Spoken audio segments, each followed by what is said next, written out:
Dr. Shefali, welcome to the podcast. It's a pleasure to have you here. I want to jump right in. When I was reading the new book, which, by the way, click on the show notes. Everybody should pick it up. Parenting Map.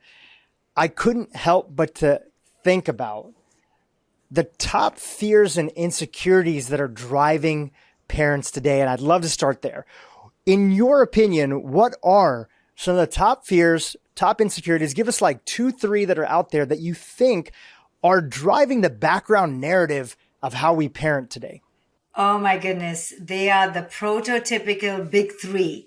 I need to raise the perfect child, the happy child, and the super successful child. And everything that comes from this, right? So we want the kid who is a great athlete and super talented and is sweet and polite and kind and obedient. And the kid who is also a leader and a rebel and, a maverick and courageous. Everything. We really want an idealized version of a superhuman that I don't think we even know. But so great is our ego that we actually think that we will produce and create and rear this superhuman, supersonic human. And it's so sad because all these expectations to raise this kind of kid trap us and mire us in frustration, in rage sometimes because it doesn't manifest, and in despair. And we end up feeling like failures as if we've done something wrong by producing this spawn, right? By spawning this kid. So it's really a huge trap, and it binds many of us parents in a cyclonic labyrinth of despair. How much is the underwriting driver of that obsession to have the perfect child and successful and everything? How much of that comes from people's own internal feeling of, I'm not enough. And so I need somebody else, this being that I'm bringing into the world that's really coming through me, even though I think I'm bringing it, I need them to make up for the fact that I don't feel enough. How much of that is a part of it? Well, I'm very impressed by you because that is literally 100% of the problem. And I always say that the greater our fantasy for our children, right? So when you become a parent, you're going to be asked this question. Oh, what do you hope for your child? What do you wish for your child?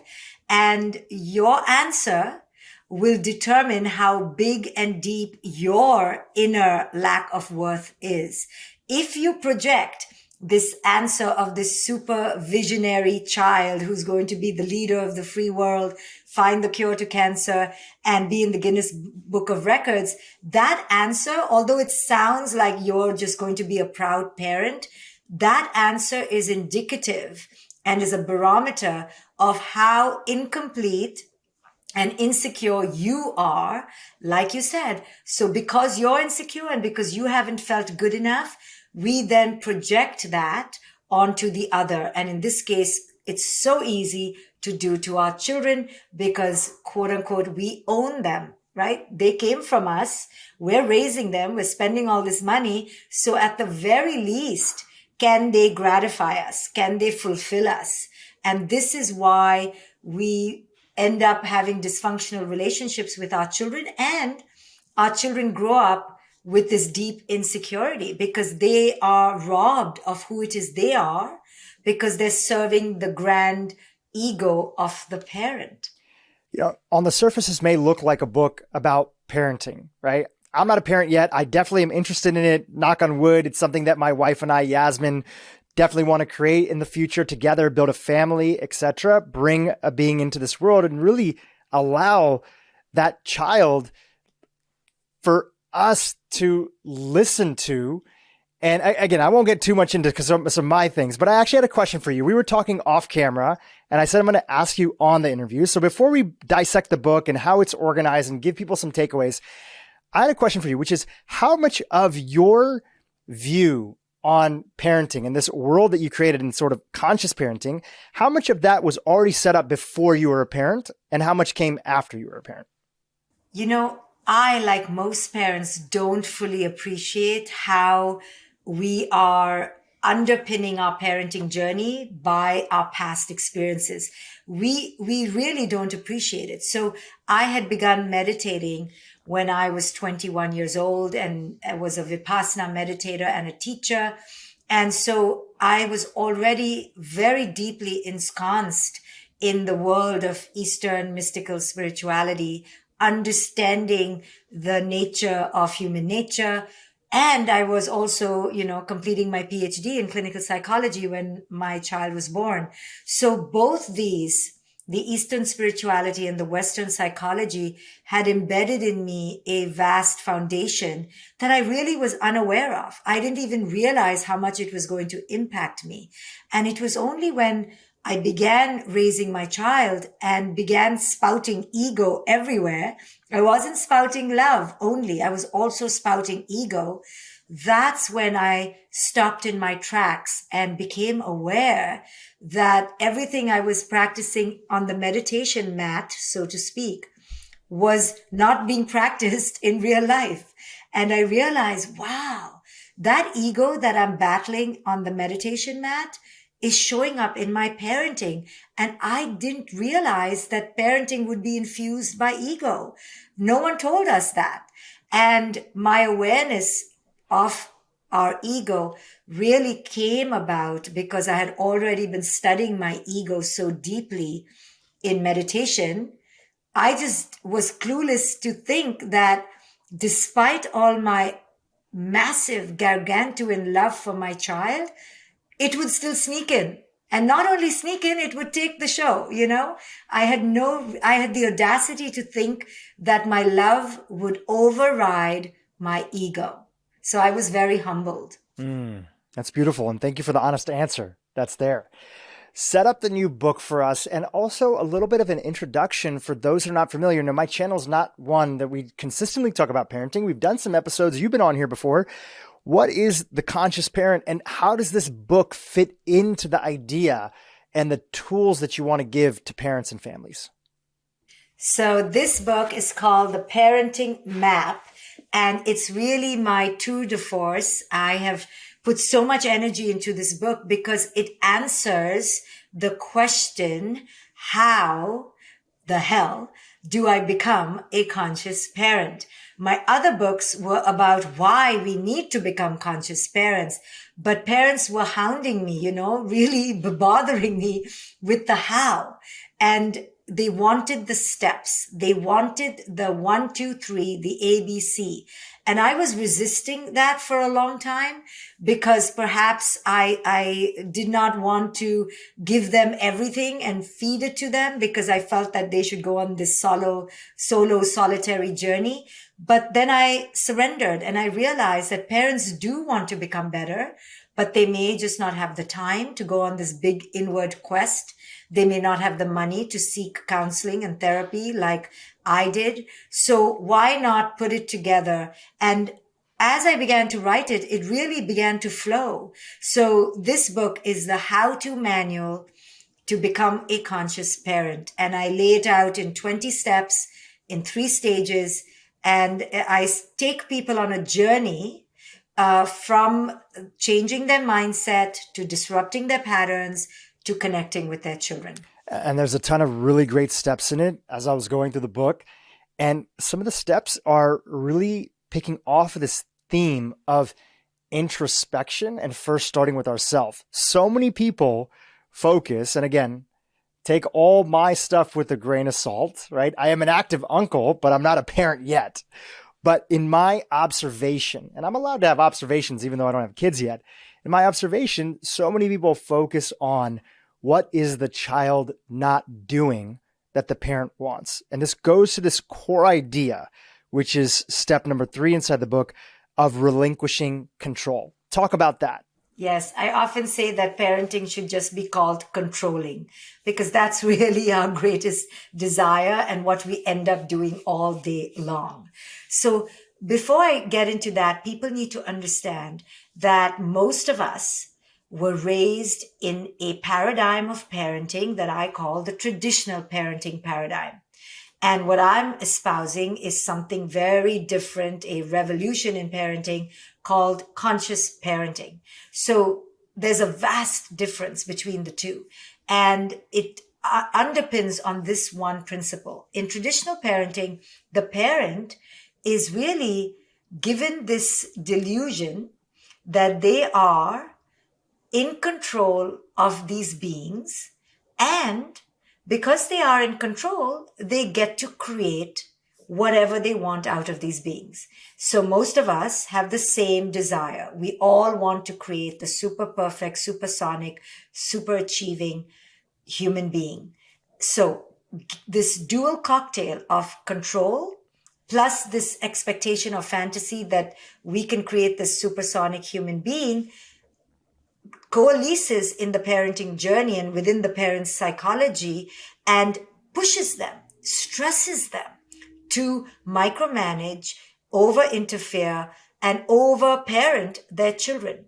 And this could look like a lot of discipline, right? We invented this thing called parental discipline, and we allow ourselves to think it's a noble thing because we come from this grandiose delusion that we have supreme control over these beings, and we should have supreme control, and we can do whatever we want to them to obtain the outcome of supersonic human being. So this is the cocktail that we begin this journey with. Very soon we realize that our children are mostly average, and average is a dirty word, apparently. Can't use it too much. It's not sexy, but it's the truth. Most of our children are and should be just in like average kids, ordinary human beings. But because we come with this massive delusion, we are trying to contort them, mutilate them to become something they may not ever be naturally.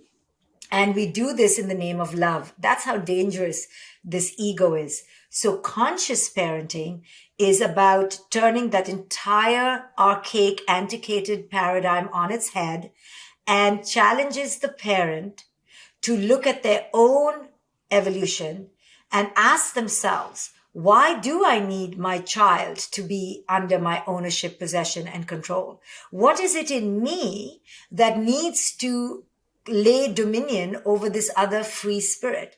Why do I need them to be supersonic? Why do I need them to be anything? Why do I identify with their success as my success? So all these questions are asked by somebody who wants to be a conscious parent, because the premise of conscious parenting is that you cannot control another human being. You can be in charge. You can create the conditions in your home, but you cannot lay jurisdiction over their destiny and their soul. You just can't. You can't. You can try all you like. And what you will do is squash your child's manifested destiny. You can do that, but you cannot fully control another human being. And the second thing is that your desire for them to be supersonic comes from your own inner child wounds. And conscious parenting challenges the parent to raise themselves into the highest state of consciousness before they seek to raise these children. So it's a massively different movement.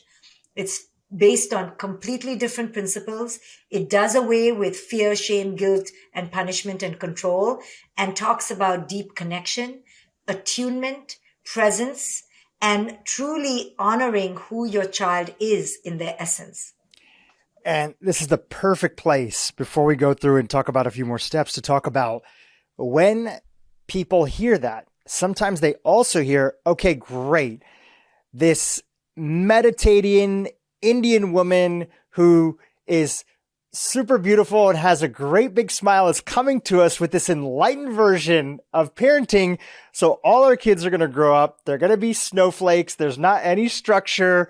There's no sense of shepherding them into values into this world. And now we have a bunch of, woke, hypersensitive kids that are running around, right? I'm sure you've heard that argument or that expression or projection rather on top of your work. So let's talk about that. Yeah, conscious parenting is not about coddling your children and creating these super fragile, entitled, indulged human beings. On the contrary, it's about allowing your children to deal with life's pain without control or interference, and allowing them to have their authentic life experiences. The other way, the traditional parenting paradigm, just simply relies on control, punishment, shame, and blame. That's not teaching your kids how to deal with their feelings, process their own emotions, and handle life's experiences on their own terms. Conscious parenting fully believes that actually you don't raise happy children.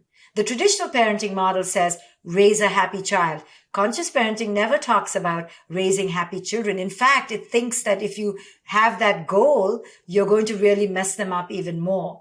The goal of conscious parenting is never to raise a happy child or an unhappy child, or to raise a good child or a bad child, but to allow the child to have a whole human experience as it shows up in their life. So it's actually much less interfering and much less protective than the traditional model. It scares people, Dhru, because it speaks of letting go of control. That's when people start to protest. And let me tell you, I face so much resistance every single day teaching this model, because we have been raised through control, and that is the traditional conditioning. So to think about a new model that is not based on the archaic principle of domination and control is unfathomable to people. But because it's just, people are ignorant to it, doesn't mean that it's not effective. I have trained hundreds of parents to become conscious parents. My daughter is 20 years old. I've seen it in action.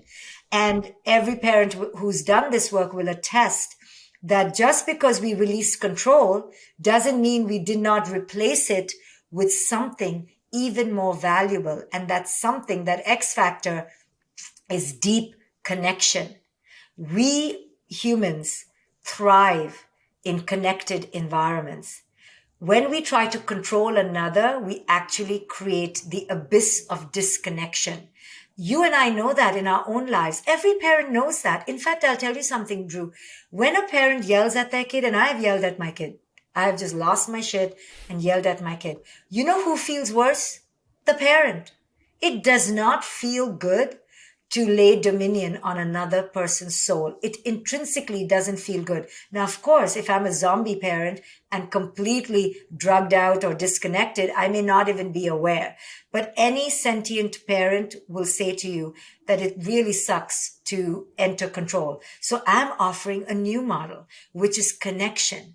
When we learn the tools of connection, as I teach in stage 3 of this book, it's a game changer.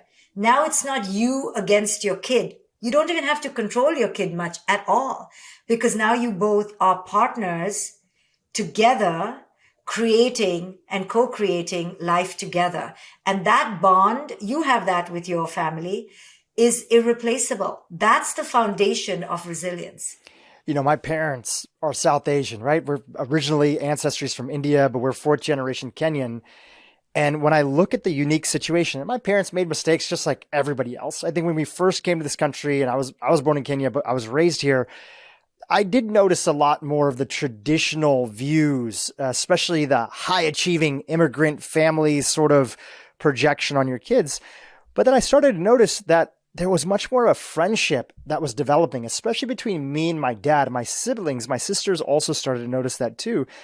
And as I reflected on that into my later years, and I asked my parents about it, I said, you guys took a very different approach, and there was no conscious parenting back then. So what was the thing that led to that different approach?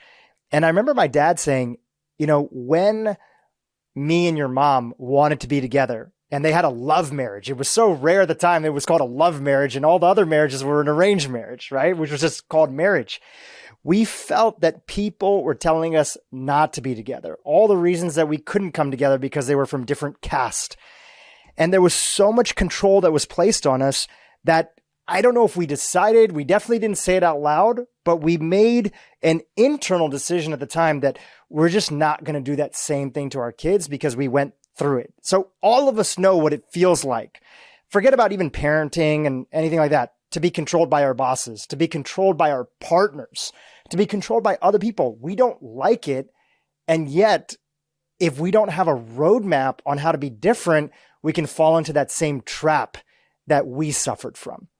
I want to set that up for our next question that we have here, which is, let's zoom out and give a little bit of a framework on the book, right? There's 3 stages. You alluded to a little bit of them, but talk about these 3 stages and why you arranged them the way you did. I laid out the book as a journey.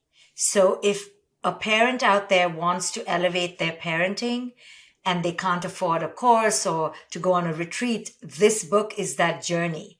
Each chapter has practice applications that parents can begin to embody in their day-to-day life. So the overview of the book is a journey. And like every transformational journey, it begins with the change in mindset. If you don't change your mindset, it's not going to be sustainable. Just like when you decide to eat healthy, you can take out all the cookies and throw out all the candy, but it's not going to sustain unless you have genuinely changed the mindset. So my first stage is the changing mindset stage. It's called From Frustration to Clarity, to help parents understand why they're so frustrated.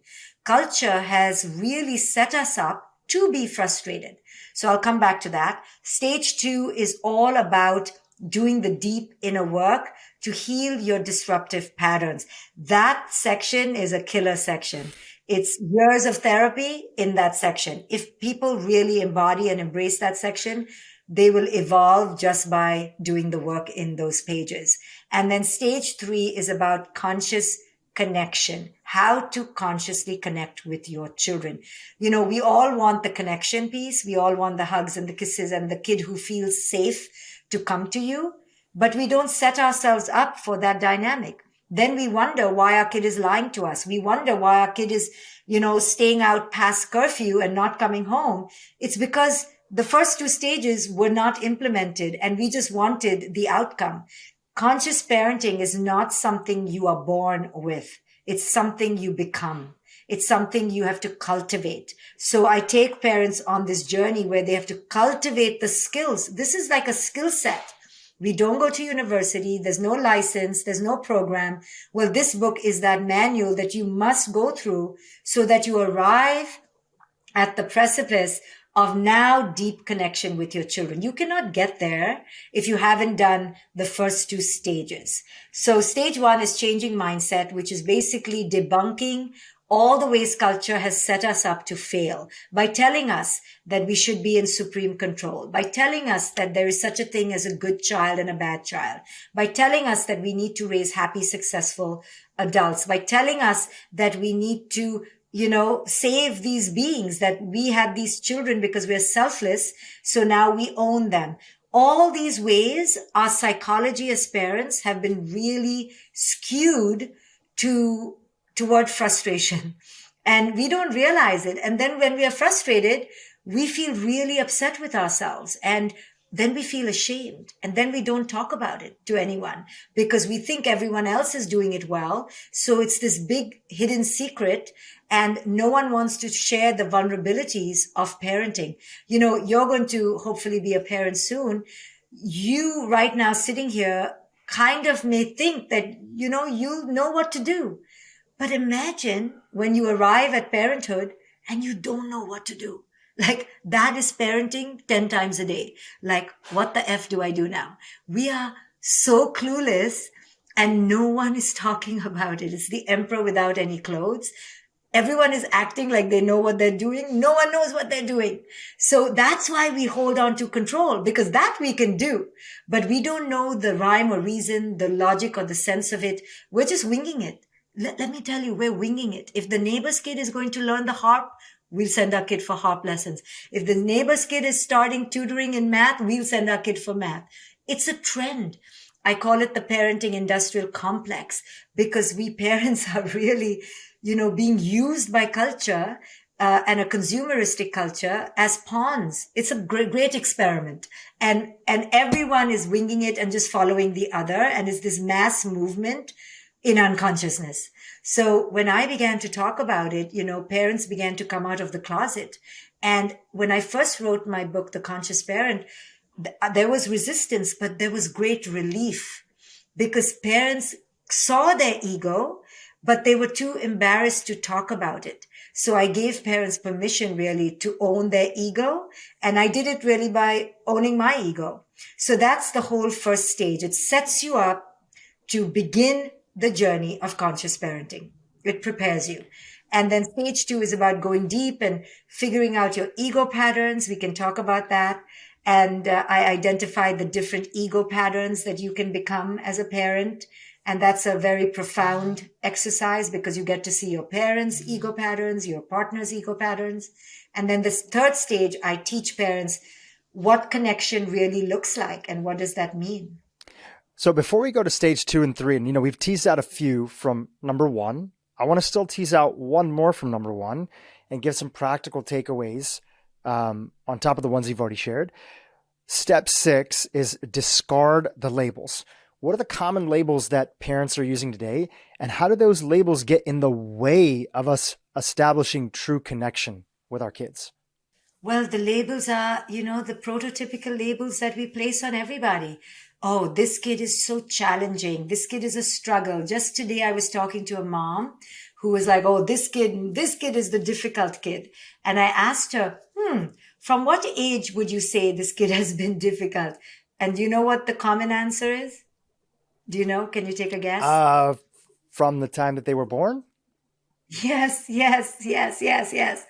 And listen, from the time a kid is born, they're literally just a child. Sure, they can be more irritable and colicky than the other, but we immediately project all these labels. So the typical ones fall in the 2 categories of good or bad, right? And really what we mean by that is that the good kid fell into our movie, right? They took the script of our movie and they were really good actors and they were cooperative and compliant and obedient and servile, and they allowed us to stay in our movie.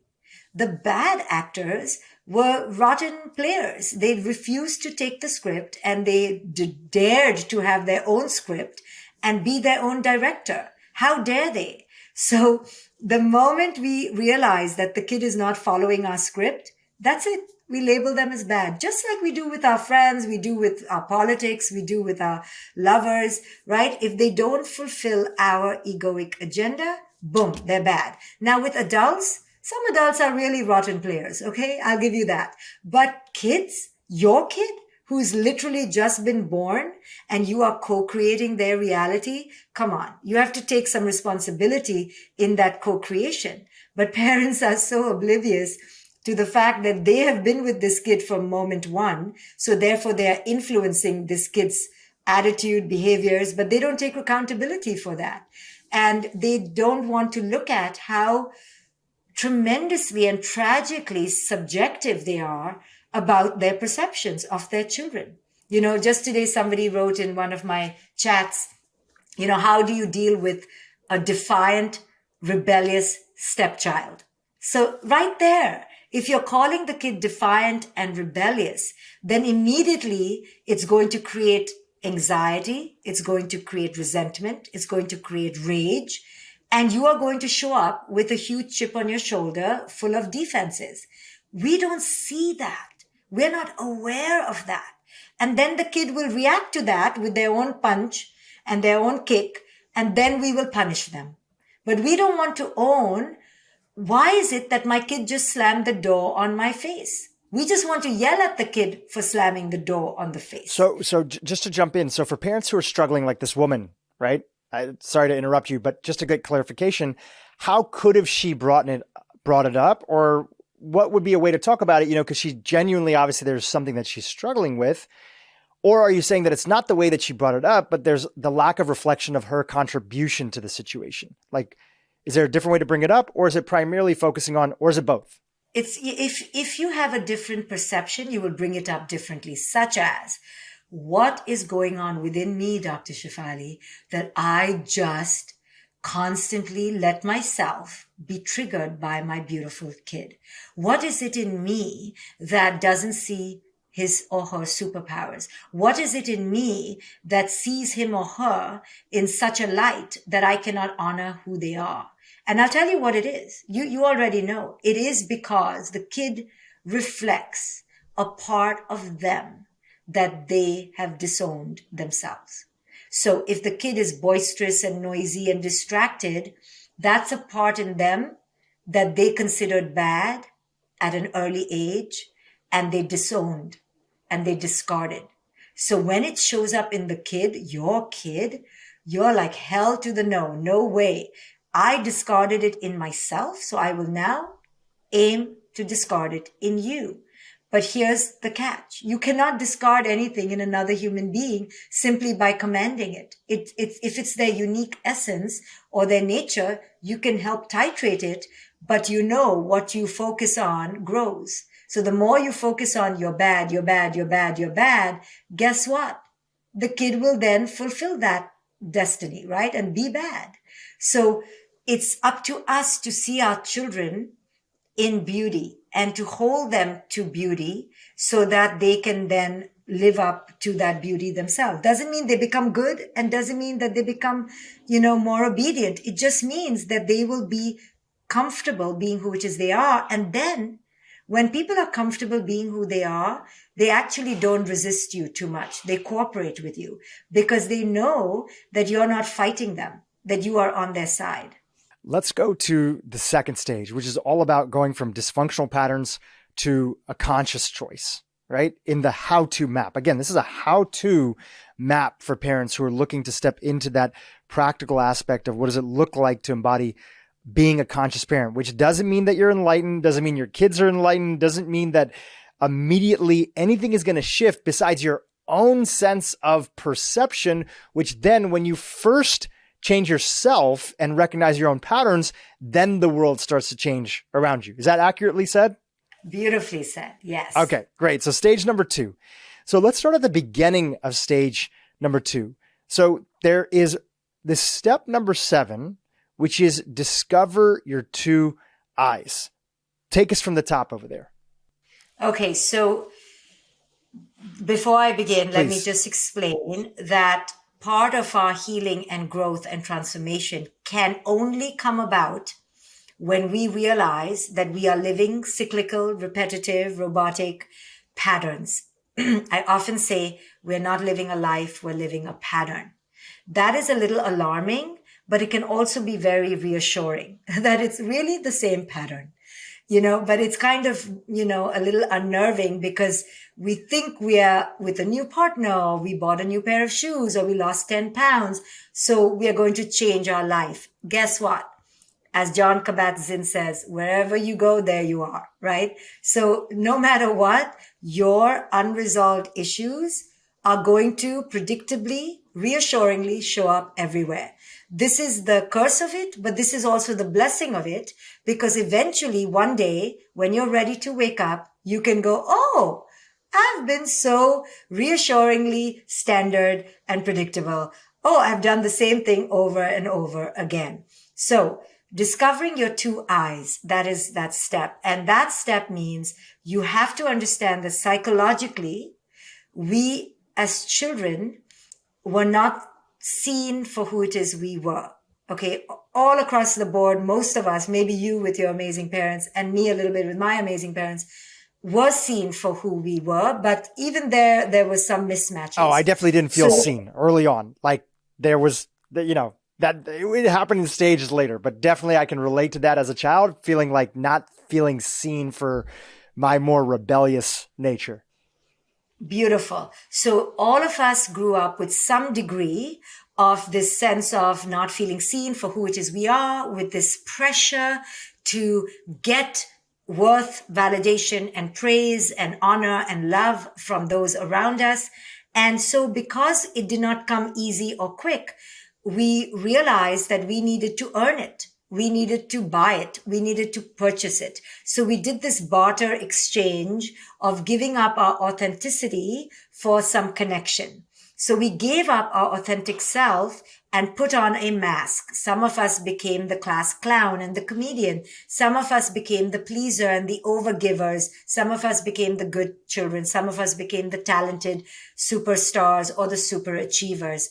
Because we saw whenever we were that kind of person, we got the love and praise and validation. So we wanted that credit in our emotional bank. So we did whatever it took. The greater degree we did not get seen, the greater and more rigid our ego masks. So this is the dynamic that we kind of come to adulthood with and parenthood with. And these are the two eyes. That little child that wasn't seen for who it is they authentically were is the first eye, the inner child. And who we became in order to do this barter exchange is the imposter ego, the two eyes. And then what I teach in this book, and I teach it in all my courses, is now you have to reparent yourself. And this is the beauty of our life journey. You know, many parents feel resentful of their parents that they were never parented. Now they have to parent, but they were never parented. But I call it the nature of life, of at least this human existence in this modern era. You will have unconscious parents. You will get effed up. And then you have the beauty and the grace and the opportunity to reparent yourself. I think that's fabulous. I think that's called evolution. So I call that developing your third eye, your insightful self. And I teach in this book how you can mediate between your inner child and your ego and create this insightful self. And then through this adult insightful self, you can parent your children. But I also talk about how your children develop their own egos and how you can help your children break free from their ego patterns as well. How much do you think the struggle of modern parenting is also that we're in this great experiment in human history where we have nuclear families that don't have grandparents around in particular? Not to romanticize that every grandparent out there has wisdom. There's plenty of cultures and individual people where grandparents were just as controlling as everybody else, but they kind of been through it before. And there was a little bit of, because they were in the picture and just the way that societies were sort of brought up, they were a little bit there to remind the parents to kind of back up a little bit. Not everything was on just the mom, which so much of today, modern parenting is so much on the mom. So how much of the modern struggle, in your opinion, and you can completely disagree with me, put your 2 cents on it, is that we are in this giant experiment of raising kids on our own in these nuclear families without really a lot of other support around us? To me, it's the greatest crime. It's the greatest scourge. But what to do? You know, we are living in these insanely individualized nuclear pods, isolated. And the mother, since you said the mother, it could be the dad, but you know, a lot of it falls on the mom. Oh my goodness, the pressure she feels. And then in this modern world, this mother is also feeling the pressure to not just be the most amazing mom, but to be the sexiest mom, to be the fittest mom, to be the richest mom, to have a career, to have a passion, to have philanthropic interests, to be on the board of her school, to be on the PTA, to volunteer in a sixth world country. The modern woman is under siege. And this adage, you know, you can do it all, is really a curse, because you cannot do it all at once. If you can even do it all. I don't know if you can do it all. I remember when I was a mother, young mother, I was still doing my PhD and I was dirt poor. I was taking loans. I was really in debt. And I wanted to write books and I wanted to have the life that I now have, which is to travel. But I realized I couldn't. That needed to be on pause because this really needy person needed me. And that was my primary responsibility. Whether I liked it or resented it or not, that was of irrelevance because I needed to show up. So I did myself the favor and reduced my resentment by reducing my list of priorities, by reducing my list of aspirations. And I did not look at it as a sacrifice or compromise. I looked at it as a celebration of this incredible opportunity to evolve. You know, I look at the parenting journey as truly a spiritual discipline. much better than being a monk in a cave. Like, there is nothing better than a child. If you choose to embrace this aspect, to get you to crush your ego, to enter the present moment, and to live in joy and beauty. I mean, the moment I decided to not be resentful of all the things I couldn't do, like lose all the weight, like be super fit, like travel the world and be the speaker that I am now, all international and fancy. As soon as I let go of that, I entered peace. I entered the surrender of this beautiful opportunity to learn from my child. I used it as school. I used it as meditation practice, and I used it to bust my ego, and I let it crash and burn my ego, and I was all the more better for it. And then once my kid was 10 or 12, then I began to embrace my career more.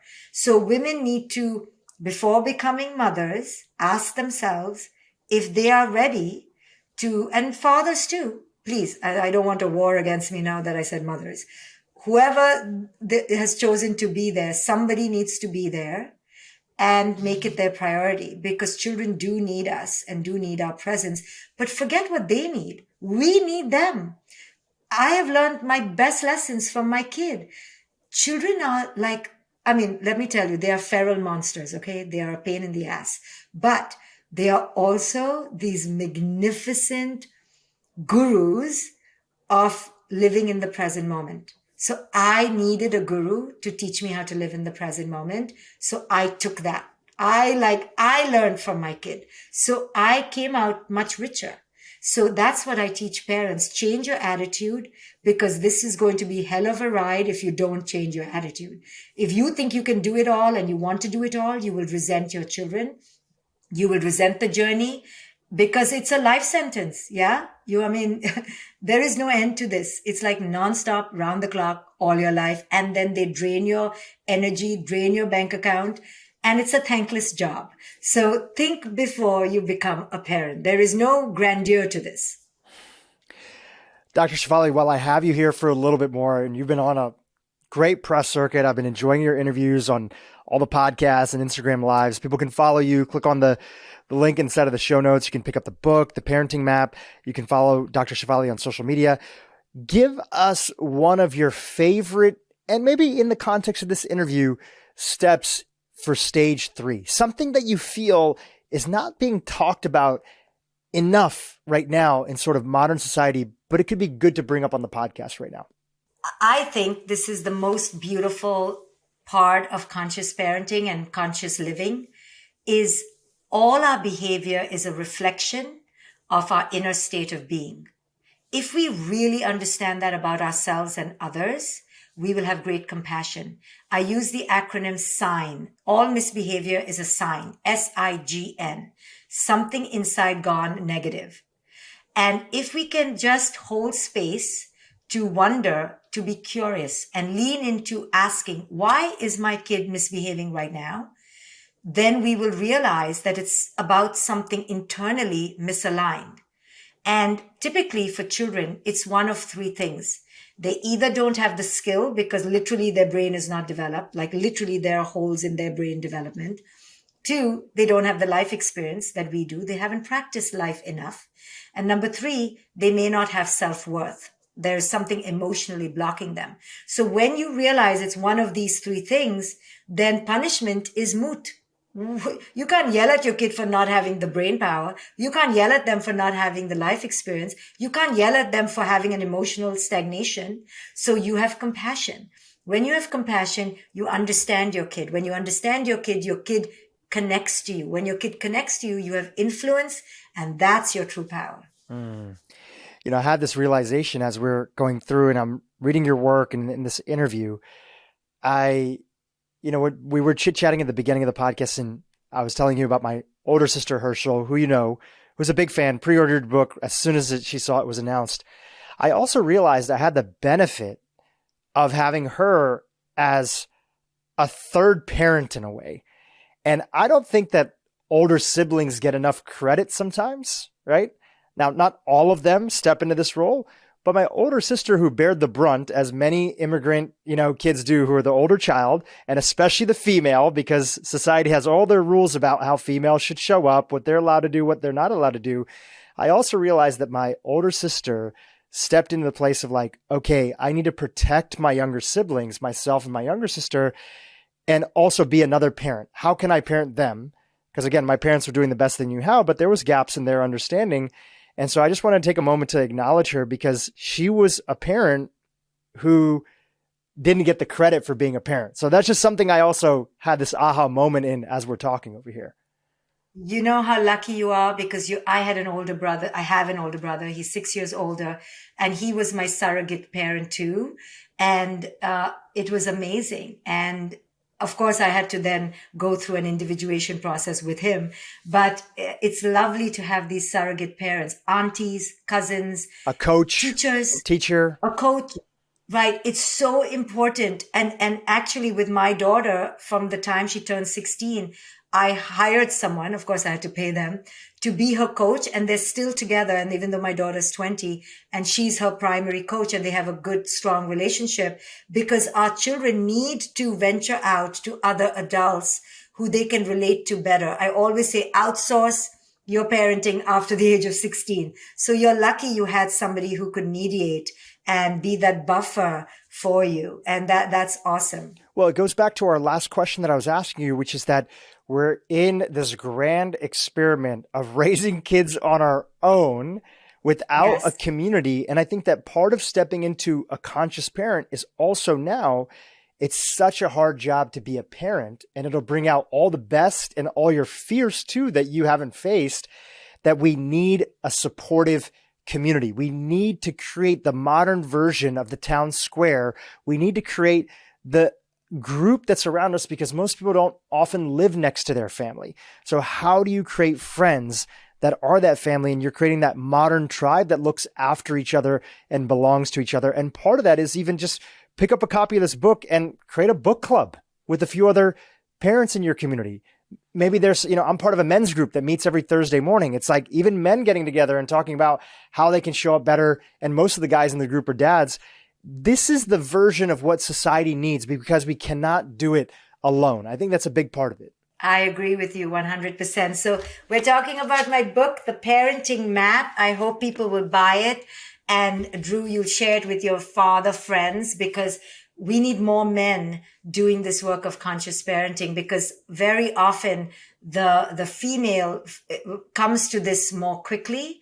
And we need more men on board as well. So thank you for helping me spread the word. Absolutely. And just one other thing I want to say here as a guy is that any pattern that shows up with your partner, with the kid, is also a dynamic that's there inside of the relationship, right? If you have one partner that is really into the control thing, probably as a, if it's the wife with the kid or the husband with the kid, chances are between husband and wife, that same dynamic is there. So leaning into these components, I see it as being something that's beneficial to all aspects of your life, including your relationship. And what guy or girl or anyone wouldn't want to improve all aspects? Dr. Shefali, it's been such a pleasure to have you on. Just give us the top line stuff, how people can follow you and continue on this journey of conscious parenting. Thank you. So they can go to my website, Dr. for Dr. Shefali.com, and buy the book, The Parenting Map. Come follow me on Instagram. And I have tons of courses. I have a coaching institute where I coach people to become conscious parenting coaches. So if people want a second career with more purpose and service, then many people join that institute as well. Amazing. Dr. Shefali, thank you for being such a force for what's possible in this world if we're willing to let go of our idea of what should happen. If we're willing to let go of what we think should happen, how we should show up, how our kids show up, how society should show up, if we're willing to let that go and step into the unknown, there's so much possibility, and you're showing us how. So thank you for that. Thank you so much. Hey, YouTube, if you enjoyed what you just saw, keep watching for more great content on how to improve your brain and your life. You can pretend it's not going to happen because of your genetics, or you can do all sorts of, mental gymnastics. But the reality is that everyone should be getting that minimum, including me, and I wasn't. So fear is the motivator in that case.